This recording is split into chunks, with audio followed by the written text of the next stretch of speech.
हम लाते हैं talk shows और अनलिमिटेड एंटरटेनमेंट सिर्फ यूट्यूब पर। अगर आपने अभी तक हमारा चैनल सब्सक्राइब नहीं किया तो अभी सब्सक्राइब करें और बेल आइकॉन को क्लिक करके हमारी लेटेस्ट वीडियोस के बारे में अपडेट जानें।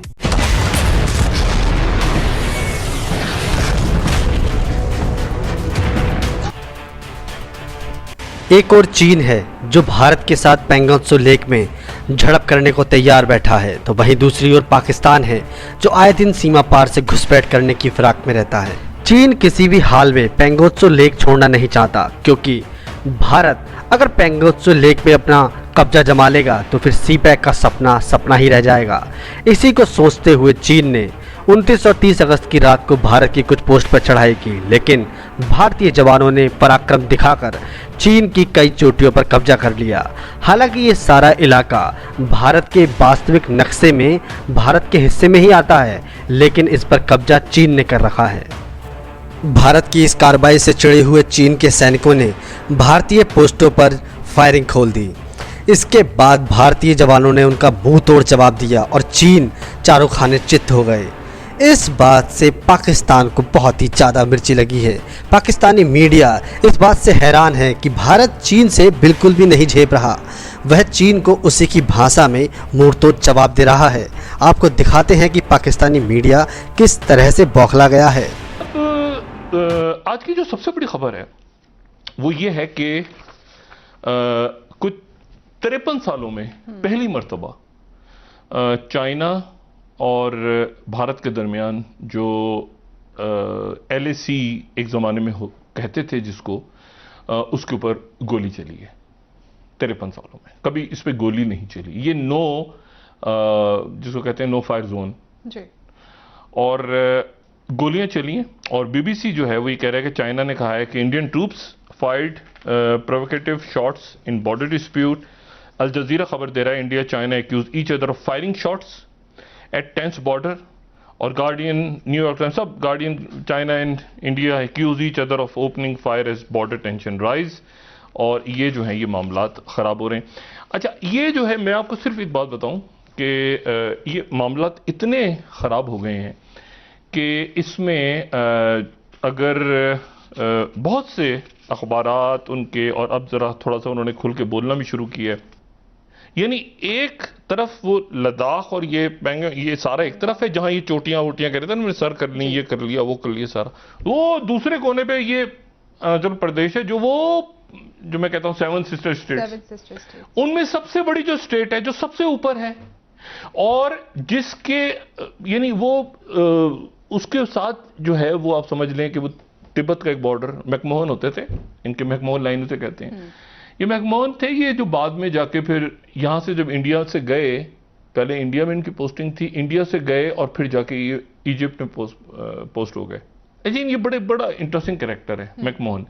इन्होंने ये किया कि जब इंडिया में थे तो एक तरह से ये एक मिलिट्री ऑफिसर भी थे, डिप्लोमेट भी थे, तो इन्होंने तिब्बत वालों के साथ मिलकर वो लाइन खींची। उसके बाद तो इसको मैकमोहन लाइन कहते हैं। अच्छा, तो यहां पर अब ये हुआ है कि सूरत हाल कुछ ऐसी डेवलप हुई है कि एक तो चल रही हैं गोलियां फर्स्ट टाइम। दूसरा यह है कि चाइना ने कहा है कि आप हमारी टेरिटरी में आए हैं। उन्होंने इल्जाम चाइना ने लगाया कि आपके लोग हमारी टेरिटरी में आ गए। ये पहाड़ों की चोटियों पे इधर बैठे हुए थे, ये इधर बैठे हुए थे। वो इन्होंने कहा कि वो, अब आप सोचें कि कहां पर अरुणाचल प्रदेश है, वो एक कोना ये है, एक कोना वो है भूटान वाला, वो पूरा का पूरा। इसको कह रही है 2.5 फ्रंट वॉर है। परसों 3 फ्रंट वॉर थी ना, अब उसको 2.5 फ्रंट वॉर इनके आज जो मीडिया में बात डिस्कस हो रही थी वो मैं देख रहा था, 2.5 फ्रंट वॉर। यानी वो कह रहे हैं कि पाकिस्तान कश्मीर को आधा रखा है उन्होंने, और अभी भी कह रहे हैं कि इंडिया, पाकिस्तान और कश्मीर, तो कश्मीर को 2.5 कर दिया 3 की जगह। 3 करें या 2.5 करें, जो भी करें, यानी इसका मतलब है कि इनको इंटरनेशनल बॉर्डर का मसला है। अच्छा, और अब क्या हो रहा है कि अब यहां से जयशंकर साहब जो हैं वो निकले, और ये अल्लाह करे कि इनके मुज़ाकरात कामयाब हो जाएं, लेकिन मुझे उसकी बहुत ज़्यादा उम्मीद नहीं है। मॉस्को के लिए निकले हैं, लेकिन मॉस्को जाते जाते वो फिर तेहरान में रुक गए हैं। ये उनकी तेहरान की तस्वीरें हैं जयशंकर के। एक मिनट, कल परसों तो वहां राजनाथ वजीर दिफा आए थे ना, वो वापस आते हुए तेहरान से आए थे, और ये जाते हुए मॉस्को अच्छा, शाह महमूद कुरैशी साहब भी कल रवाना हो रहे हैं क्योंकि वज़ीर ख़ारजा की शंघाई कॉरपोरेशन ऑर्गेनाइजेशन। अब इन्होंने ट्वीट किया थोड़ी देर पहले ये जयशंकर जी ने, और ये कह रहे हैं कि मेरी मीटिंग हुई और अल्लाह करे यहाँ पर भी सुकून रहे, साउथ चाइना सी और इंडिया के लोग, और ये इनके मुज़ाकरात कामयाब हो। जंग कभी कभी कभी हल नहीं होती मसले का, और अली तो बहुत बड़ी जंग हो जाएगी। मैं बार बार गुजारिश कर रहा हूँ अपने हुक्मरानों से, चाहे वो सियासतदान हो या इस्टेब्लिशमेंट हो या ब्यूरोक्रेसी हो, कि आपके सरों पे एक जंग बिल्कुल चारों तरफ से उसके मुख्तलिफ फ्रंट्स खुल गए। बार बार 2-3 महीने से ये बात हो रही है, और अब अच्छा है कि मेन स्ट्रीम मीडिया पे भी हमारी डिस्कस होनी शुरू हुई है, सोशल मीडिया पे भी डिस्कस हो रही है, और इसकी एक बड़ी जंग है, उसके कई फ्रंट्स खुल गए हैं। अच्छा, फ्रंट कहाँ खुला हुआ है? वो तैयब, अब डायरेक्ट है ना, तैयब उर्दुगान तुर्की। अब तैयब उर्दुगान के साथ क्या फ्रंट है कि एक रोज पहले ही, आपको पता है परसों हमने डिस्कस किया था कि अमेरिका ने पाबंदियां डाली हैं यूनान के ऊपर से, असला उनको देंगे, ग्रीस देंगे। अच्छा, एपीएफ खबर दे रहा है, Greece to boost military amid tensions with neighbour Turkey. वो फौरी तौर पे असला लेना शुरू, फौरी असला। और एबीसी न्यूज भी ये खबर दे रहा है, Greece to boost military aid. Al Jazeera भी ये खबर दे रहा है, न्यूयॉर्क टाइम्स भी ये खबर दे रहा है।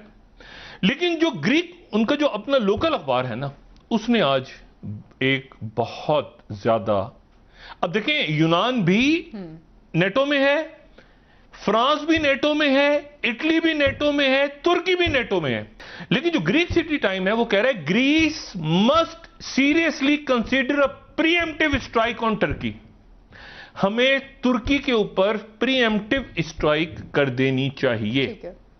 अच्छा, और उसके बाद जो डेली सभा टर्की से है वो कह रहा है कि ग्रीस में lose war with Turkey, become isolated, top Greek commentators warn. यानी वहां पर यह सूरत हाल है। मैंने कहा ना, एक बड़ी जंग है। भारत को नसीहत देते देते शायद ये पाकिस्तानी चच्चा भूल जाते हैं कि पाकिस्तान की औकात क्या है। पाकिस्तान तो बांग्लादेश से भी नीचे गया गुजरा देश है, जो अपनी पॉपुलेशन तो बढ़ा सकता है लेकिन इकोनॉमी बढ़ाने की उसकी औकात नहीं। केवल भीख में मिले पैसे और चापलूसी से चाटने पर मिली हुई जो भी उसकी बात खैरात होती है, बस उन्हीं के दम पर वो जिहादी पालता है। आपको दिखाते हैं कि पाकिस्तान की असली औकात क्या है। वज़ीर-ए-आज़म अच्छे मुस्तकबिल की खबर सुना रहे हैं। 1947 में 2 मुल्क बरतानवी राज से आज़ाद हुए, पाकिस्तान और भारत। फिर 1971 में बांग्लादेश बना। पाकिस्तान में हम आज भी माजी में जी रहे हैं कि हमारी एयरलाइन 70 की दिहाई में अच्छी थी, स्टील मिल बेहतरीन थी, मईशत तरक्की कर रही थी, 60 की दिहाई में इंडस्ट्री बेहतरीन थी। क्या बाकी ममालिक का हाल भी ऐसा ही है कि बाकी ममालिक भी माजी में जी रहे हैं? क्या हम माजी में अच्छे थे, हाल में बुरे हैं, या फिर उन्होंने अपने हाल को बेहतर किया? भारत, पाकिस्तान और बांग्लादेश का मवाजना करते हैं। हम आपको पाकिस्तान, भारत और चीन का मवाजना दिखा चुके हैं। चीन तो बहुत आगे निकल गया। आइए बांग्लादेश को शामिल करते हैं।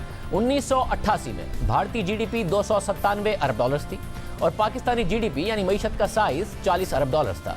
यानी भारत की मईशत पाकिस्तान से 7 गुना बड़ी थी, मगर भारत की आबादी भी पाकिस्तान से 7 गुना ज़्यादा थी। जबकि बांग्लादेश की मईशत महज 26 अरब डॉलर्स थी और आबादी तकरीबन पाकिस्तान के बराबर थी। मगर पाकिस्तान की फीकस आमदनी 380 डॉलर्स थी, भारत की 350 और बांग्लादेश की 270 डॉलर्स थी। यानी पाकिस्तान की फीकस आमदनी दोनों ममालिक से बेहतर थी। 1998 में भारतीय मईशत का हजम 410 अरब डॉलर्स हो गया। बांग्लादेश की मईशत 50 अरब डॉलर्स पर पहुंच गई, जबकि पाकिस्तानी जीडीपी यानी मईशत का हजम 60 अरब डॉलर्स पर हो गया। यानी 10 बरस में पाकिस्तान और भारत की मईशत में फर्क बरकरार रहा। बांग्लादेश की मईशत पीछे ही रही। फिर परवेज मुशर्रफ ने मुंतखब हुकूमत का तख्ता उलट दिया। फिर 2003 में पाकिस्तानी मईशत का हजम 83 अरब डॉलर्स और भारतीय मईशत का हजम 500 अरब डॉलर्स तक पहुंच गया और बांग्लादेश की मईशत 60 अरब डॉलर्स की हो गई। 2 साल बाद यानी 2005 में भारतीय मईशत का हजम 800 डॉलर्स हो गया। पाकिस्तानी मईशत 100 अरब डॉलर्स तक पहुंच सकी, बांग्लादेशी मईशत 70 अरब डॉलर्स तक पहुंची। भारतीय मईशत पाकिस्तान से 8 गुना बड़ी हो गई और फिर 2005 में पहली दफा भारत ने पाकिस्तान को फीकस आमदनी में भी पीछे छोड़ दिया।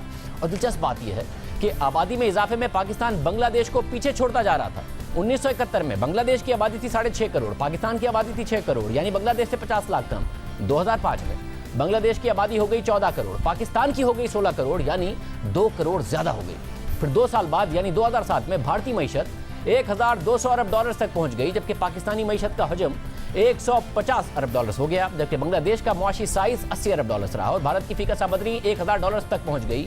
ये वो वक्त था जब भारत और बांग्लादेश में मईशत की मजबूत बुनियादें रखी गईं, जबकि पाकिस्तान का दरामदाद पर इन्हिसार बढ़ रहा था। 2018 में पाकिस्तानी बरामदाद कम होकर 22 अरब डॉलर्स तक पहुंच गई, बांग्लादेश 40 अरब डॉलर से ऊपर चला गया, हमसे बहुत आगे निकल गया, जबकि भारतीय बरामदात 330 और चीनी बरामदात 2400 अरब डॉलर तक पहुंच गई। हम 25 अरब डॉलर से ऊपर नहीं जा पाए। इस वक्त वियतनाम की बरामदात 1999 में 11.5 अरब डॉलर थी, पाकिस्तान के तकरीबन बराबर, मगर 2018 में वियतनाम की बरामदात 244 अरब डॉलर हो गई, यानी पाकिस्तान की बरामदात से 10 गुना ज्यादा। तो पाकिस्तान पीछे जा रहा था, जबकि खित्ते के ममालिक आगे जा रहे थे और दुनिया में अपनी जगह बना रहे थे। पाकिस्तान को दहशतगर्दी और बिजली की कमी ने अपनी लपेट में ले लिया था। पाकिस्तान ने तमाम शोबों में बुरी कारकर्दगी दिखाई। GDP growth, GDP size, faeces आमदनी, इन्वेस्टमेंट, ह्यूमन डेवलपमेंट इंडेक्स, गर्ज के हर शोबे में। आज बांग्लादेश के ज़र मुबादला के ज़खायर 34 अरब डॉलर हैं, भारत के 535 अरब डॉलर हैं, पाकिस्तान के स्टेट बैंक के पास 12.5 अरब डॉलर हैं, वो भी IMF और दोस्त ममालिक से लेकर रखे गए हैं। सऊदी अरब ने 1 अरब डॉलर वापस निकाले तो चीन से लेकर देने पड़े, और अब सऊदी अरब से वापस दरख्वास्त की गई है कि रियायत पर तेल की जो सहूलत दी गई थी उसे वापस बहाल कर दे। देखा आपने, भीख के पैसों से जिहाद पैदा करने वाला पाकिस्तान चंद टुकड़ों के लिए कैसे अपना ईमान बेचता फिरता है, और कैसे जब भीख मांगने की बात आती है तो पैर चाटने लगता है। तो दोस्तों, यदि आज की वीडियो आपको वीडियो कैसी लगी, प्लीज़ इसे लाइक कीजिए, शेयर कीजिए, सब्सक्राइब करना ना भूलिए आपके चैनल EFCZ को। और हाँ, पाकिस्तान के बारे में और चीन के बारे में दिल खोल के कमेंट करते रहिए। जय हिंद, वंदे मातरम।